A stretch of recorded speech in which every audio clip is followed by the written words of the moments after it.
भैया, अब जब कंस मामा ने रथ भेजा है तो हमें तो मथुरा जाना ही होगा। अगर वो हमसे युद्ध करना ही चाहते हैं तो हमें भी ये युद्ध करने से कोई आपत्ति नहीं। अवश्य, हम युद्ध अवश्य करेंगे। सारा वृंदावन इस बात से दुखी था कि कृष्ण के चले जाने से अब गांव सुनसान हो जाएगा। कौन अब गांव में लीला करेगा? अपनी मधुर बंसी से कौन सबका विचलित मन शांत करेगा?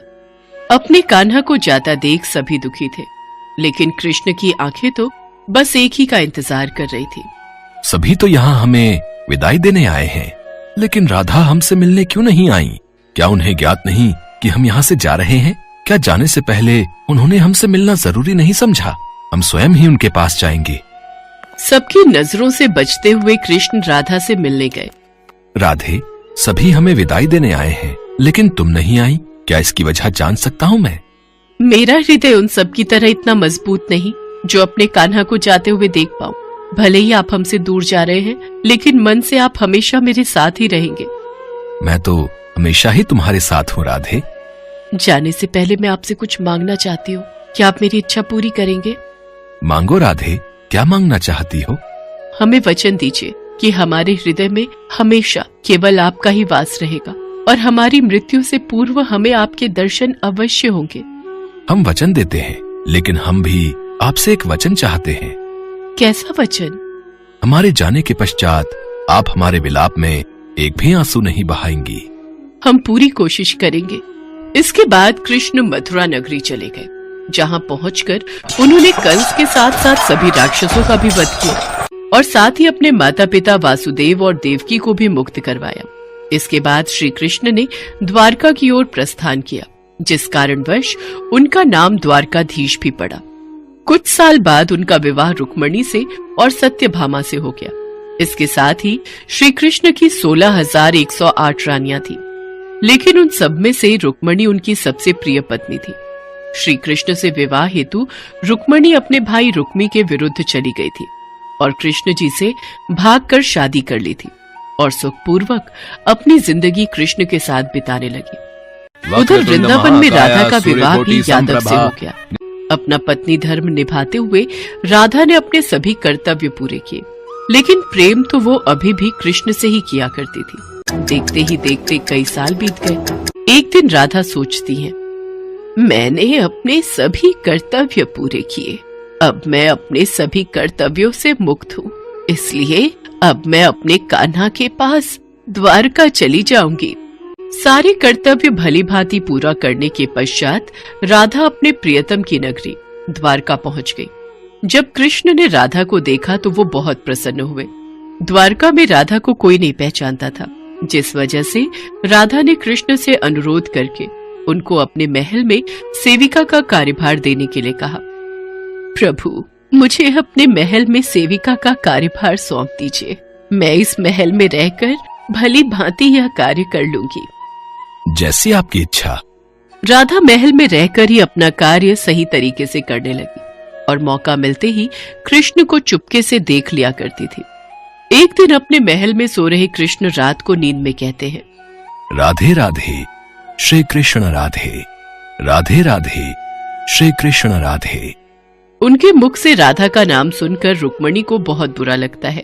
अगले दिन वो कृष्ण से पूछती है, स्वामी, आप कल सारी रात स्वप्न में राधा का ही नाम ले रहे थे, आखिर ऐसी क्या खास बात है उस राधा में? रुक्मणी, तुम एक बार राधा से मिलकर आओ, उनकी खासियत तुम्हें अपने आप पता चल जाएगी। ठीक है, फिर तो हम अभी उनसे मिलकर आते हैं। किंतु वहाँ जाने से पहले उनके लिए कुछ लेती हुई जाना। अवश्य। इसके पश्चात रुक्मणी राधा के लिए गर्म दूध का एक गिलास लेकर जाती है। राधा के महल में पहुंचने पर द्वार पर तेज प्रकाश चेहरे के साथ एक महिला खड़ी होती है। क्या तुम ही राधा हो? नहीं, मैं तो उनकी दासी हूँ। राधा तो 7 द्वार पार अपने कक्ष में आराम फरमा रही होंगी। इसके बाद रुक्मणी वो 7 द्वार पार कर राधा के कक्ष में पहुंच जाती है। अभी इन्हें सोने दीजिए महारानी। राधा कई रातों से श्री कृष्ण के नाम का जप कर रही है और इन्हें बड़ी मुश्किल से अब नींद आई है। श्री कृष्ण ने मुझे राधा से मिलने के लिए भेजा है। इतने में राधा उठकर बैठ जाती है और कहती है, कृष्ण ने मुझसे मिलने के लिए किसी को भेजा है? ये देख रुक्मणी हैरान रह जाती है। केवल श्री कृष्ण का नाम लेने भर से ही आप जाग गई? खैर, उन्होंने आपके लिए यह प्रसाद भेजा है। मेरे लिए प्रसाद? राधा बिना सोचे समझे ही वह गरम गरम दूध पी लेती है। रुक्मणी ये देखकर हैरान रह जाती है। फिर कुछ देर तक राधा से बात करने के बाद रुक्मणी वापस अपने महल में चली जाती है। रात के समय जब रुक्मणी कृष्ण जी के पैर दबा रही होती है तो वो देखती है कि उनके पैरों में छाले पड़े हुए हैं, जिसे देखकर वो हैरान रह जाती है और कृष्ण जी से पूछती है, स्वामी, आपके पाँव में ये छाले कैसे? आप कहाँ पैदल गए थे जो आपके पाँव में छाले पड़ गए? आपने गलती से राधा जी को गर्म दूध पिलाया था, जिसे राधा एक ही बार में पी गई थी, जिससे उनके हृदय में छाले पड़ गए हैं और उनके हृदय में हमेशा मेरे चरण कमल विराजमान रहते हैं, जिस वजह से मेरे पांवों में भी छाले पड़ गए हैं। आज मुझे समझ आया स्वामी कि प्रेम शरीर से नहीं हृदय से होता है, जो हमेशा राधा के हृदय में कृष्ण के चरण रूप में विराजमान रहता है। ऐसे ही कई महीने बीत जाते हैं। अब राधा कृष्ण के साथ पहले की तरह आध्यात्मिक जुड़ाव महसूस नहीं कर पा रही थी, जिससे परेशान होकर राधा सोचती है, कान्हा से मिलने के बाद मुझे वो पहले जैसे प्रेम का आभास क्यों नहीं हो रहा? मुझे वो प्रेम का आभास और जुड़ाव की कमी क्यों लग रही है? कान्हा, जो दूर होकर भी मेरे हृदय के करीब थे, आज वो इतने पास होकर भी मेरे पास क्यों नहीं लग रहे? ना जाने क्यों, पर मुझे उस प्रेम की अनुभूति क्यों नहीं हो रही, जो इतने सालों से मुझे मेरे कान्हा से अब तक जोड़कर रख रही थी। दिन रात इस दुविधा में रहने के बाद राधा ने द्वारका का वो महल छोड़ने का निश्चय किया और वहां से चली गई। और इसकी अनुभूति कृष्ण को भी हो गई और वो उसके पीछे पीछे जंगल की ओर चल दिए। राधे, क्या हुआ राधे? मैं अब इस संसार का भाग नहीं बनना चाहती कान्हा। राधे, पर तुम्हारे बिना मैं क्या करूंगा? अब मैं आपके भीतर विलीन होना चाहती हूँ। मैं तुम्हारी भावनाओं की कद्र करता हूँ। बोलो, क्या इच्छा है तुम्हारी? कान्हा, मैं अपने आखिरी पलों में बांसुरी की वही धुन सुनना चाहती हूँ जो तुम सिर्फ मेरे लिए बजाया करते थे। उदास मन और आंखों में आंसू लिए कृष्ण बांसुरी की वही धुन बजाते हैं जिससे राधा सुनना चाहती थी। श्री कृष्ण ने दिन रात बांसुरी बजाई जब तक राधा आध्यात्मिक रूप से कृष्ण में विलीन नहीं हो गई। बांसुरी की धुन सुनते सुनते राधा ने अपने शरीर का त्याग कर दिया और सदा सदा के लिए अपने कान्हा में विलीन हो गई। राधा के शरीर त्यागने के बाद रोते हुए कृष्ण जी ने कहा, राधे, तुम और तुम्हारे प्रेम की याद सदा मेरे दिल में रहेगी। अब जब तुम ही नहीं रही तो इस बांसुरी का मैं क्या करूंगा? हालांकि भगवान कृष्ण जानते थे कि उनका प्रेम अमर है, बावजूद इसके वे राधा की मृत्यु को बर्दाश्त नहीं कर सके। कृष्ण ने प्रेम के प्रतीकात्मक अंत के रूप में आंखों में आंसू और दिल में उदासी के साथ वो बांसुरी तोड़कर फेंक दी और आंखें बंद करके राधा की याद में खो गए। इसके बाद ताउम्र कभी उन्होंने बांसुरी नहीं बजाई।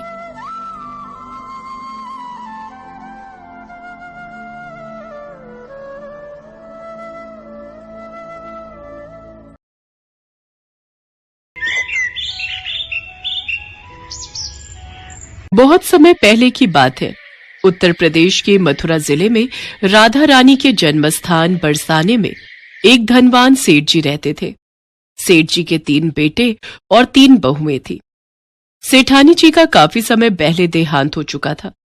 सेठ जी के पास सुख समृद्धि और धन सब कुछ था, बस सेठ जी के पास एक चीज की कमी थी, उनकी कोई बेटी नहीं थी। एक बार सेठ जी के घर एक संत आए तो सेठ जी ने उन्हें अपना दुख बताया। महात्मा जी, मेरे पास सब कुछ है, बस एक बेटी की कमी है। जीवन में जिस भी चीज का अभाव हो उसका स्थान भगवान के भाव को दे देना चाहिए। बेटी नहीं है तो क्या हुआ, राधा रानी को अपनी बेटी मान लो। इतना कहकर संत ने सेठ जी को राधा रानी की एक तस्वीर दी। सेठ जी ने वो तस्वीर अपने कमरे में टांग ली। अब सेठ जी सोते जागते उस तस्वीर को निहारते, सुबह शाम उससे बातें करते, उन्हें भोग लगाने के बाद ही भोजन करते थे। ऐसे ही कई दिन बीत गए। सेठ जी के जीवन में बेटी का अभाव दूर हो गया था। एक दिन सेठ जी अपनी दुकान पर बैठे थे, तब घर में महिलाओं को चूड़ी पहनाने एक मणिहारिन आई। सेठ जी की तीनों बहुओं ने चूड़ी पहन ली और घर के भीतर चली गई। तभी मनिहारिन जैसे ही जाने लगी, एक छोटी सी बच्ची ने उसका हाथ पकड़ लिया। ओ मैया, लाओ मुझे भी चूड़ी पहनाओ, मैं तो रही गई। कितनी सुंदर और कितनी प्यारी बच्ची है। क्या नाम है तुम्हारा? मेरा नाम राधा है। लगता है सेठ जी के घर कोई मेहमान आए हैं, उन्हीं की बेटी है। इसे भी चूड़ी पहना देती हूँ।